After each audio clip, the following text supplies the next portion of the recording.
And on that count, as a member of PAS, saya bertanggungjawab untuk menyatakan 11-13 Mei, saudara-saudara, tempat-tempat yang dikerajui oleh PAS, 13 May incident never ever occurred in those places. I'm telling you, the turmoil that happened in the Klang Valley on the very 13th of May only happened in those areas which are not dominated by PAS. Thank you very much. He's a confirmed Pakatan Rakyat supporter. Saya nak menyatakan, di bumi Kelantan, where PAS was dominant at that time, there was no element of 13 May. Likewise, in some areas in Selangor, when there are certain areas in Sabah Fernando, PAS heavily dominating that area, tak ada elemen 13 Mei. And that is what PAS has to offer. We are offering the things that have been denied to all the Malaysians. We have been living under threats of UMNO. Our message has not been well circulated because we have been pressed down by UMNO. Sehingga kan saudara-saudara tidak tahu dan tidak pernah tahu apa yang diperjuangkan oleh PAS. Tapi alhamdulillah hari ini kita boleh bersama-sama, saudara-saudara. What difference do you see now between Brother Lim Kit Siang, between Brother Khalid Samad, between Dr. Azmi, between Tunku, between NSC Chan dan juga Ragunath and me? What difference does it make? For the very first time when I took office, 3 months after I took office, the chief of PAS from Sarawak came. And I had lunch with him in one of the prestigious hotels in Ipoh. And I introduced myself. And he got astonished. He said, why? I gave my card to him. Chief Minister was looking at me up and bottom, up and down. I said, why? But he said that I felt guilty. Because prior to leaving Kuching, I had a tussle with YB Lau Weng San. And I was saying to the Datuk Weng San that I don't believe that you can accept PAS leadership as your chief minister. Datuk Weng San said, please invite to come Ipoh and see and have word with him. And he was astonished and surprised like a buruk, you know. And what I said? He said, forgive me. For the last many years, I was giving the bad impression of what PAS was and what PAS is until I meet you now. And he invited me. Dia kata, yang berhormat, would you kindly come to, I invite you to Kuching, Sarawak, and see for yourselves so that at least they have got a change in mind, perception and paradigm what they have on PAS. Saudara-saudara, apa yang dinafikan oleh UMNO selama 50 tahun, apa yang dibuat oleh PAS, we are now surfacing to tell you what we are doing with all our Pakatan brothers and sisters. We are trying to get our inch out so that we can be surfaced, so that you can see what we do. Had for the last 10.5 months, leading Pakatan Rakyat in Perak, had at that moment I used any elements. I was employing any elements that was based on racial tones, that was based on Malay, Kemelayuan, Bangsa Melayu. I thought that I wouldn't have survived more than 2 days, 2 months or 2 weeks.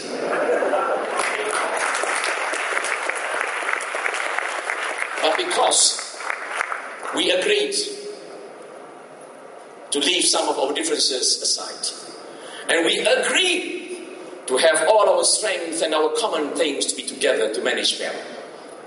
Saya nak beritahu, kalaulah dalam 10 bulan setengah itu saya menggunakan perkaman saya sebagai seorang Melayu, sudah tentu kami tidak akan bertahan lama di negeri Perak, tuan-tuan. Bukan hanya 2 bulan, 2 minggu pun dah tentu. Tapi oleh kerana kami menepikan dan kami menggunakan segala-gala prinsipal yang diterima oleh manusia sejagat, maka itu yang menyebabkan hayat kami panjang dan panjang dan panjang, dan insyaAllah akan panjang lagi.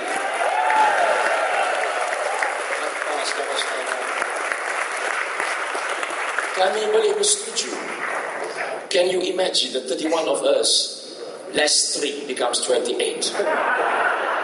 On the 3rd of March, we agreed to assemble underneath the Unity 3, Democracy 3. For the first time in the history of mankind.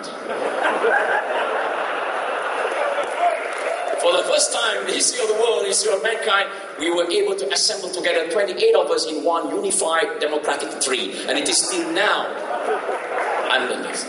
And I was told by many law practitioners who are specialized in the constitutional law, they were saying that it's not only that your meeting under the tree is legal, even if you have the meeting on top of the tree, it's more legal.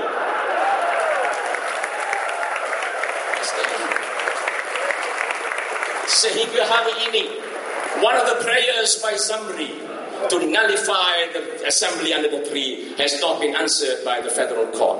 Ini menunjukkan 28 kami bercantum di bawah pokok demokrasi masih sah dan masih legal. Sebagai kesimpulannya, saya menyatakan bahawa enough is enough. For the last 40 years that we have allowed ourselves to be induced and influenced by UMNO, by whatever machineries of UMNO, media of UMNO, we are saying enough is enough, no more. That's it.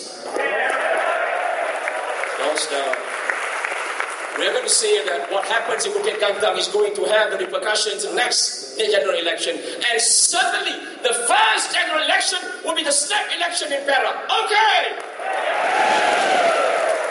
Kami, saudara-saudara, apabila kami bergelut dalam Dewan Undangan Negeri 7 hari bulan Mei, kami bergelut, saudara-saudara, bukan dengan wakil rakyat UMNO Nasional. Kami bergelut dengan polis-polis UMNO, saudara-saudara. Can you imagine? We were trying to protect our Indian brother, who is the first Indian speaker of the Malaysia. My DAP assemblyman, my Keadilan assemblyman, my past assemblyman, we were together clinging ourselves to protect our speaker, our beloved speaker. He sat there, saudara-saudara, from 9:30 until 6 hours when he was forced outside by the instructions of UMNO. Maka itu saudara, so you can see the ugly face of 13 Mei that is still being believed deeply by UMNO Nasional. Saudara-saudara, their days are numbered. UMNO days and PN days are numbered. Jadi itu saya terima kasih kepada saudara-saudara. Bahawa pilihan raya seluruh Dewan Undangan Negeri yang dibubarkan, insya-Allah, saudara-saudara, there is no other remedial action except to dissolve the assembly in Perak. Apa yang berlaku, tulisan daripada NH Chan menunjukkan lebih lama impas Perak ini, lebih dahsyat suasananya dan lebih teruk UMNO. UMNO is just like a person who has gotten a fishbone in his throat. Dia cekik tulang, saudara-saudara. Nak telan tak boleh, nak kumpah ke tak boleh. Ini UMNO. They cannot go forward, they cannot go backwards now. Jadi untuk itu, we are saying goodbye to them sebagaimana kita katakan dekat Bukit Gantang, and definitely insyaAllah kita akan menanti kejatuhan UMNO di penanti. Setuju?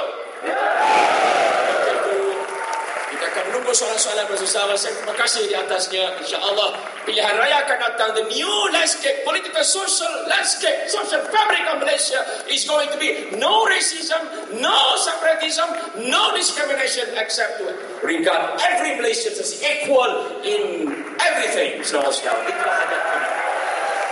Saya sudah hidup dengan Taufik Hidayah. Wassalamualaikum warahmatullahi wabarakatuh. Nandri, sia-sia, makal sakit.